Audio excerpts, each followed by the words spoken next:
Mga ka-G, tinuturuan tayo ni Jesus ngayong araw sa pamamagitan ng parable sa ating gospel.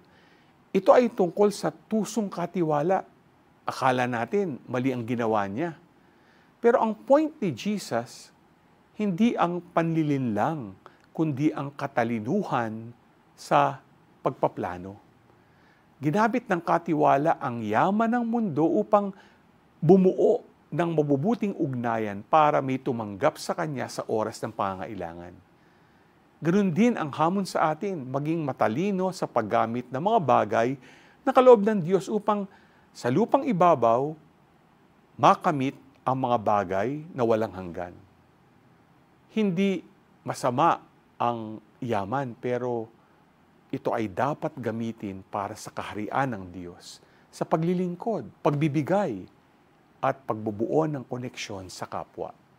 Mga ka-G, paano mo ginagamit ang iyong mga material na biyaya? Pera, oras, talento, upang makapaglingkod at makapagbuo ng ugnayan para sa Diyos.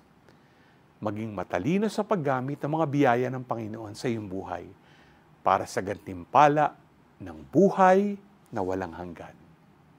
G ka ba?